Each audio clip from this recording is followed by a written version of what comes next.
Okay, let me ask you a question. How passionate are you about the story that you're writing? I hope you're super passionate about it. If you're not, that's a problem, and we'll talk about that in just a minute.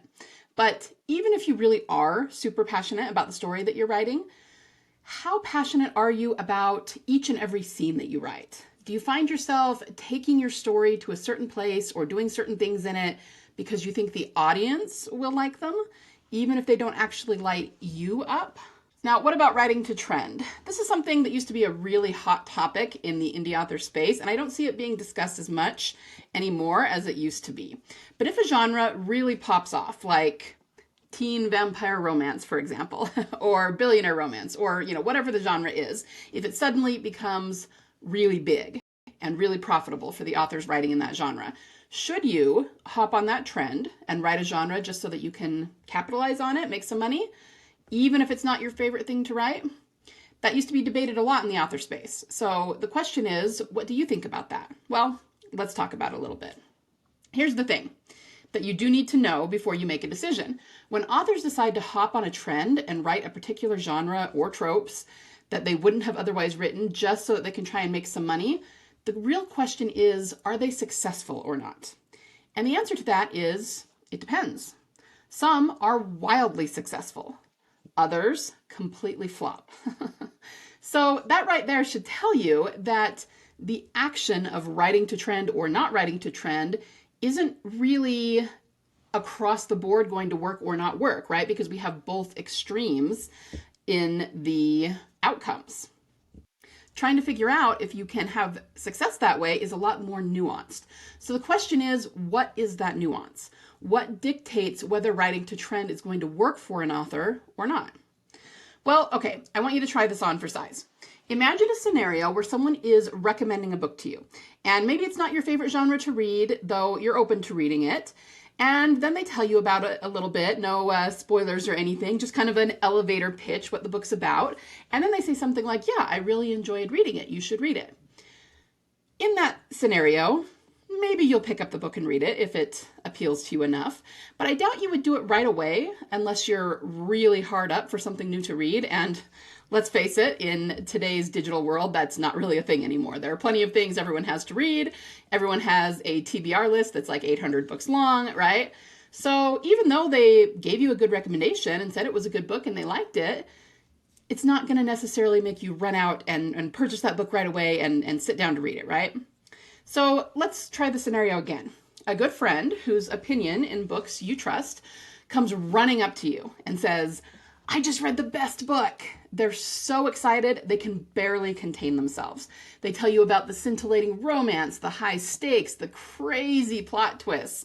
And then they even tell you about their emotional reaction to the story. Something like, I couldn't put this down, or I stayed up all night to find out what was going to happen, or man, this story lives rent-free in my brain. I cannot stop thinking about it. You have to read this so we can discuss it. How much more likely are you to run out and get the second book than you were to get the first? Quite a bit more likely, right? Well, guess what? I got news for you. The thing that made the difference between your urgency to buy the first book and the second book is the same thing that determines whether writing to trend will work for you or not. And what is that thing that determines it? What is that thing that makes the difference? It's passion. We humans are energetic beings. We infuse everything we do, especially everything we create, with our energy. And I've got more news for you. How you feel writing your story is how readers will feel while reading it. So if you aren't exuberantly passionate about your story, your readers won't be either. Okay, that's really important. If you're bored with what you're writing, your readers are going to be bored too. So do you see how that affects writing to trend? Why some authors are successful at it and others completely flop?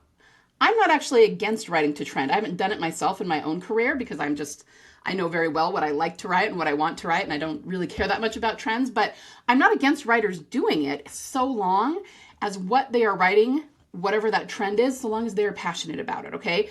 If you sit down to write a trending genre or tropes or whatever it is, and you are already absolutely in love with it, or maybe you fall in love with it while you're, figuring it out, crafting your story, then chances are you're going to be really successful in that genre. Your passion will bring your readers a high quality story, make them feel things, and that's exactly what we're looking for in a novel, right?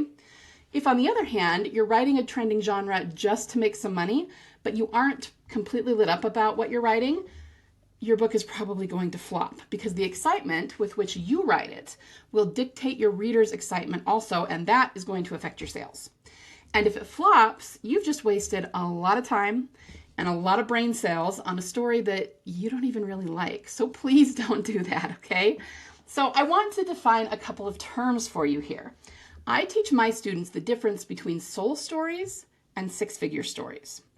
If you've listened to my podcast for any length of time, you may be familiar with these terms, but let's go over them for any newbies out there. A soul story is written from your subconscious creativity. It's the story that lives in you, not the one you think the market wants or the one you're trying to force into a mold, okay?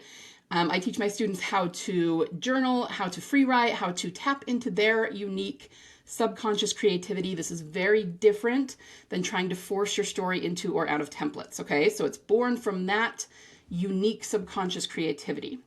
It's something that you're very passionate about, very lit up about, okay? It feels absolutely inevitable. It's the story that's not going to go away until you actually get it written down.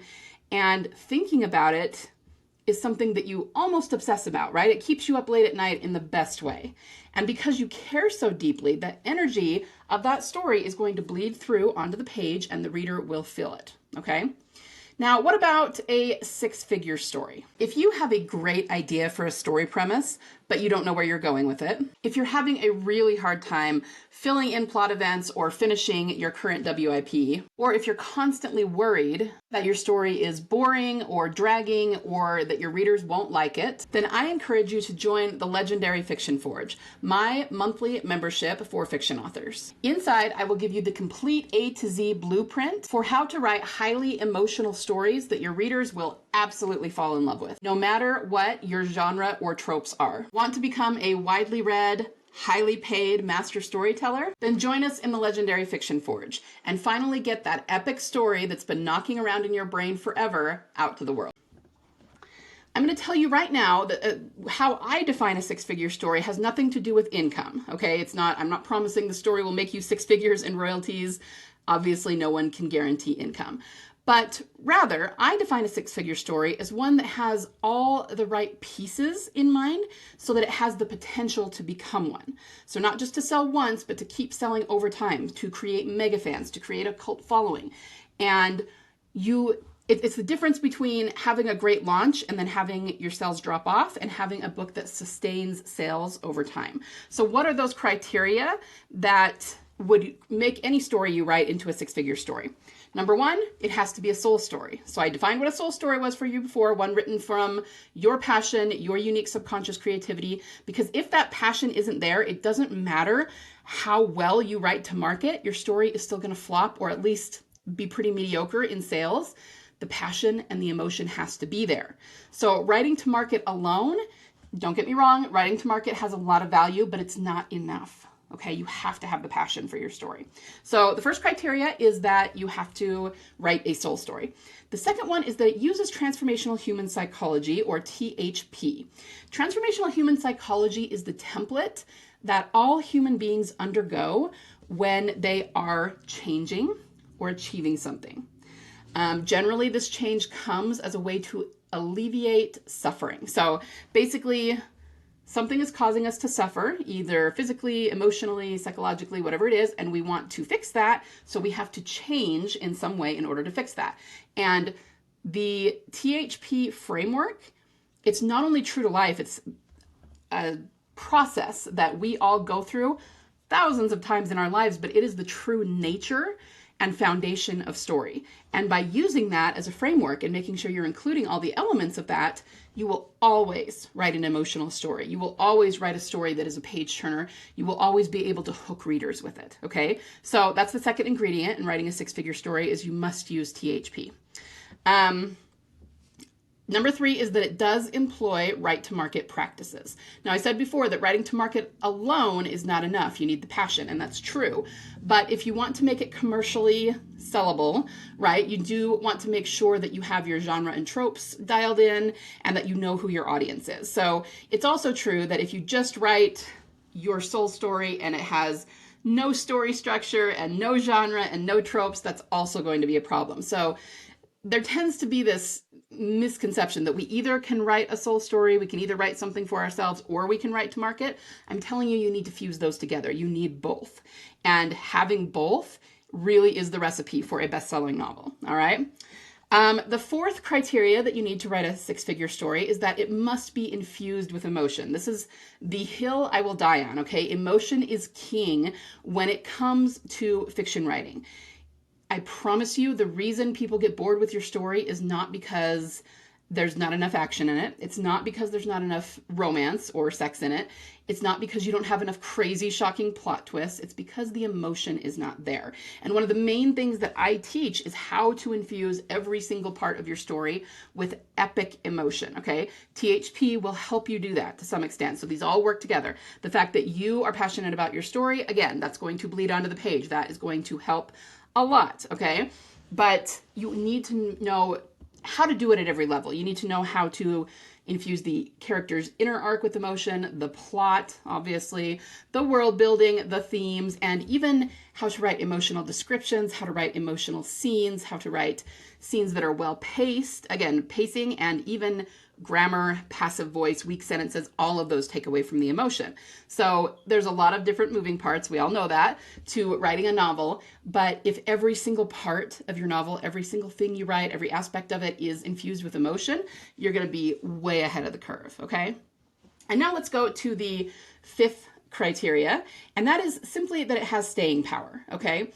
It's great to have a fantastic launch and sell a bunch of books, but it's better to have a book that will continue to make sales every single month for the rest of your life. And of course, that has a lot to do with marketing, but here's what I'm going to tell you. True fiction book marketing starts at the story level, okay? Because you can throw a lot of money at marketing when nobody's read the book yet. Maybe you have a great cover, a great blurb, you do some newsletter promos, you have some people on your mailing list, and you can sell, at least a few hundred, maybe even a few thousand copies when you launch. But once people start reading the book, and it doesn't have to be terrible, I'm not saying the book would be terribly written, even if it's even a little bit mediocre, your sales are going to drop off, okay? There's so much competition these days, and everything you write has to knock your reader's socks off. And I'm telling you, the way to do that is through emotion. So true fiction book marketing starts at the story level, always. It does not matter how good your marketing is if your story is not dialed in, if it's bland, if it's slow and dragging, if it's missing story elements that the reader subconsciously is looking for that aren't there. That's when the reader starts to say, this was a little bit slow. The author kind of lost me a little bit. I didn't really like the ending, or I really just couldn't get invested in the characters. All of those things are very fixable, and they're not fixable in the sense that you have to change your character or what's written there. They're fixable in that you can take what you already have and deepen it and make it really, really emotional so that the reader just latches onto your character and that character lives in their heart for the rest of their lives, okay? So we're not talking about changing it in the sense of change your story, change your characters, change what you come up with. Rather, it's about deepening it, taking what you already have and what you already love about your story and your characters and communicating them in an extremely emotional way on the page, okay? So you may wonder, okay, but can't any story with the right marketing potentially be a 6-figure story, one that sells really well? Honestly, no, unfortunately, because this is why I call these 6-figure stories. Again, not because we can guarantee income, that's going to depend on marketing, but because if you don't have all of these criteria, then you really don't have the potential to become a 6-figure seller. All of those need to be there first, and then you can look at whether it can become a 6-figure story. So Unfortunately, we all like to say, well, you never know. Every story has the potential, but it doesn't. Not if these things are not in place. So let's recap a little bit, okay? All six-figure stories are soul stories, but not all soul stories are six-figure stories, right? In order to be qualified to be a six-figure story, it has to be a soul story. You have to use transformational human psychology as the foundation and backbone. You want to do right to market practices. It has to be infused with emotion, and you want it to have staying power so that it continues to make you money every month for the rest of your life, right? And that is what I'm here to help you build, a six-figure story. In fact, I want you to take every story that ever pops into your head, every character that's rolling around the inside of your skull, begging to be written. Try that again. Begging to be written. I want you to turn all of those into six-figure stories so that you can have a long, sustained, and profitable fiction author career that lights you up. All right, thanks so much for being here with me today. Happy writing, everyone. Go out there and write that story that only you can tell, that readers are waiting for. Bye.